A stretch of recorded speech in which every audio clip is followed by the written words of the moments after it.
He becomes somewhat frightened. However, when he tries to greet with salam, an invisible presence begins to respond to his greeting from beside the grave.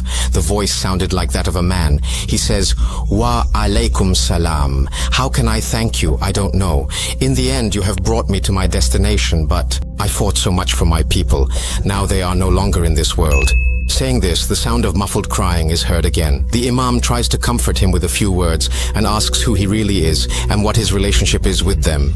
After a while, that invisible male voice says his name and continues, "I am a jinn. This blue stone is my dwelling place, given to me by my master. He assigned me to serve these 3 people. They were truly good people. In fact, my father was the guardian of their ancestors, and by lineage, the responsibility of protecting them fell on my shoulders as well.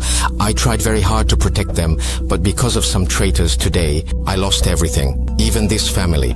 When Imam Sahib heard everything and wanted to know about the traitor, the jinn asked him for 3 days' time and said that he wanted to expose those traitors in front of everyone through Imam Sahib. Before Imam Sahib returned home, the jinn asked him to leave the stone at a specific place. Sahib did as the jinn instructed and returned home. Although there were no problems for the first 2 days, on the 3rd night Imam Sahib had a dream. He saw a woman in a blue sari and a man in a black Punjabi standing in front of him, but their faces were completely indistinct. He saw those 2 people forcibly hang someone and then walk away laughing loudly. Then, just at the time of the Fajr Azan, he woke up and, seeking refuge from such bad dreams, blew to his left 3 times as prescribed. The day went quite well. That evening, around 6:30, after leading the Maghrib prayer and on his way home, he stopped when he heard someone greet him with salam from behind. The voice was quite familiar. He realized it was the jinn from inside the blue stone who had come to reveal the traitor after 3 days had passed. But first, the jinn said, "Huzur, I have some bad news. That Dom died early this morning. His body is still hanging from the ceiling fan." Hearing this, the Imam remembered the dream he had at dawn. He hurried home, called the police, and told them everything. The police then recovered the Dom's body. However, during the investigation, the police began to suspect the Imam. This was because no one in the area knew about the Dom's death, yet the Imam knew everything from so far away. How did they recognize him? Even after arresting Imam Sahib and taking him to the police station, he described many details and miraculous events to the police and requested permission to be alone in an empty room for a while. After hearing his story, the police gave him one last chance to prove himself. And so, Imam Sahib was left alone in a room. After entering the room, he sat down and summoned the jinn, asking about the traitors. This time, the jinn began to reveal that behind all of this were the boy's uncle and aunt, who were 16 and 17 years old. "They are the ones who imprisoned me, and they are the ones who tried to kill me. They wanted to capture me and use me for evil deeds, but by the infinite mercy of Allah, I survived. They are now on the run. After killing everyone for their own gain, they chose that boy's house as a hideout. You should seek help from the police and arrest them as soon as possible. Today, they will harm even more people." After hearing everything from the jinn, the Imam bid him farewell and informed the police of everything. However, the police were reluctant to believe it. When the Imam requested the police to trust him one last time, they finally understood the situation and set out with a force. To be honest, even though the matter seemed unbelievable, it was true. After the police raided the house, they found 2 individuals. These people were practicing occult rituals there. From them, the police recovered 2 books, 1 human skull, and 3 ring fingers in a container. 2 of the fingers were from the right hand and 1 from the left. The police collected all the evidence. After arresting them and returning gradually through the Imam, all the mysteries gradually began to be revealed. Every part of the story heard from that uncle and aunt was enough to give one goosebumps. It's beyond imagination how cruel people can be. I am going to write the story exactly as Uncle told it to the Imam and the police. "Uncle, I was very young at the time, the youngest member of the family. Although I received a lot of affection when it came to gifts or having wishes fulfilled, my elder brother was valued more by everyone. Between the 2 of us brothers, my father loved my elder brother the most. Whatever my brother wanted, father would provide. That's why he would give it to him. But it wasn't like that in my case. So from a young age, I started to feel a sense of resentment. The main reason my elder brother received so much affection and care was because he was the heir to the blue stone. The blue stone is the protective talisman of our family. My grandfather used to keep jinns at his command and would help them in many ways, which is why, as a gift, each generation's guardian receives a jinn. My father also received one. Since my elder brother was the oldest among the next generation of the family, Naturally, he was the next in line for the blue stone. Everything was fine with the owner up until then. But before he died, he gave a portion of his property to me and the rest to my elder brother. He believed that since my elder brother would look after me after his death, the larger share of the property should go to him. But I simply couldn't accept this. I tried many ways to get my hands on the property. But because of that blue stone's jinn, it wasn't possible. After that, my brother got married and had a son. Then I got married as well. After marriage, I noticed my wife would recite various incantations. She would heal sick people. So hearing about these things from her, I also became interested and started learning from her. Around that time, both of us started practicing spiritual healing and continued to learn and practice powerful incantations. Meanwhile, my nephew kept growing up and my hopes of inheriting property faded again. Because I had no children, he alone was the heir to the property and the blue stone. So I discussed this matter with my wife. She suggested bringing my nephew to our shop. From there, we would heal people through our spiritual practices. I also spoke to my elder brother and suggested sending my nephew to the city, assuring him that he would attend a good school. Trusting me, my elder brother sent my nephew, and every day after school, I would bring him to the shop, showing him our work and trying to get him interested in it. One day, our plan finally succeeded. My nephew became quite interested in the idea of healing people miraculously by reciting mantras, and he wanted to learn spiritual healing from us. This was our perfect opportunity, under the pretense of teaching him the craft. After a few days, we told him not to bathe for 3 days as part of the process. We also told him to sit in a locked room with the lights off and not to talk to his parents. Our main goal was to make him possessed by a jinn and then have the properties transferred from his name to others. But even after 3 days, our rituals were having no effect at all. Seeing this, the two of us were quite surprised. We couldn't make sense of the situation no matter how much we thought about it, because by following these rules, it's impossible to escape from being possessed by a jinn. Still, how did he survive?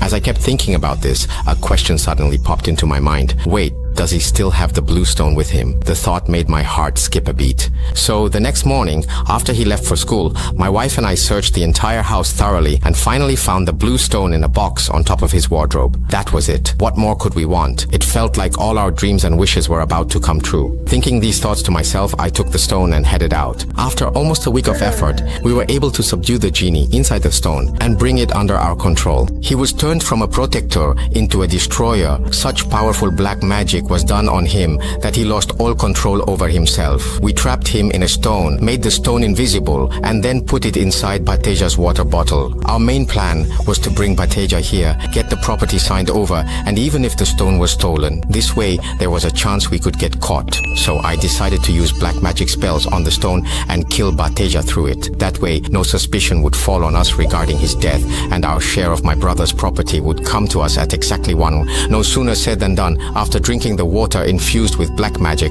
on the road, the stone got stuck in Bateja's throat and he suffocated. You all know what happened after that, but we weren't hiding all this time. We stayed around my brother's house and kept giving them the water laced with black magic, making them forget about us so they couldn't inform the police. On the night Bateja died at the hospital, I was just the ambulance driver and the doctor. At that moment, my goal was to find the blue stone, but despite many attempts, I couldn't find any trace of it. So I stole the doctor's handkerchief and used it that very night to cast black magic on him. And to cast black magic on the ambulance driver, I sent the jinn along with my wife to him, stopping the vehicle on the road to collect something. That night, among the 2 people the ambulance driver saw, the woman in the blue sari was my wife, and the one in male disguise was a jinn who was helping her cross the road quickly. That very day, my wife had performed a ritual. If, after the death of all members of the same family, the ring finger of the right hand of the sons and the left hand of the daughters is brought back, then the power would double. That's why that night my wife took a piece of the driver's shirt from the back of the ambulance, the ring finger of my nephew's right hand, and blood from his right foot. After that, one by one, we performed black magic on the doctor and the ambulance driver. The main purpose of the black magic was that whenever we would talk to them, we could gather all the information about that person through them. We had turned this into a means of searching for the blue stone. After many attempts, about 2 weeks later, the ambulance driver came to the medical college and spoke with the doctor. At that time, they met with the Dom, and at that moment, I found out that the Dom had stolen the blue stone. So after that day, the spell of the black veil was lifted from the doctor and the ambulance driver, and magic was cast on the Dom to retrieve the stone. But here, a problem arose. After the nephew's death, the effect of the magic wore off, and the jinn who possessed the blue stone became its own master. It gets it back. But but it was impossible for it to move around alone. So whenever I went into Dom's dream and told him to return the stone, the spirit of the stone would take on another form and go to him, forbidding him from returning the stone. In the dream, the 12 stones would be mentioned, that's true, but after waking up, under the influence of the blue stone spirit, even though he remembered everything you said, he could never remember the matter of the stone. We tried to scare him in many ways, threatened to kill his wife and daughter, and gave him all sorts of threats to get the stone, but we couldn't succeed. When we still couldn't succeed like this, we decided to kill my sister-in-law to increase our power. I had killed my brother a long time ago. Since it was necessary to have the ring finger to search for the stone, I had already gotten rid of my elder brother. Now, the last person standing between me and the stone was my sister-in-law, so one day, seizing the opportunity, I used our pet jinn to get rid of her as well, and then I cut off the ring finger of her left hand. We attended every event so that no one would suspect us, and after taking the finger, we would apply a coating in such a way that no one could tell just by looking at it. In this way, we had almost reached the final stage of achieving our goal, and had started living in that very house. However, no one knew about us living in that house. Despite all our efforts, everything went wrong at the last moment because the genie was released from the blue stone. We did try one last time to find the stone, but in the end, we had to surrender to fate. This was the statement given by that boy's uncle and aunt, and it is the fourth and final part of the story. But the most astonishing thing is that just 2 days later, both of them were found dead inside the jail. When people went inside, they saw that both of their heads were tied up. Every limb of their bodies was twisted and turned in unnatural ways.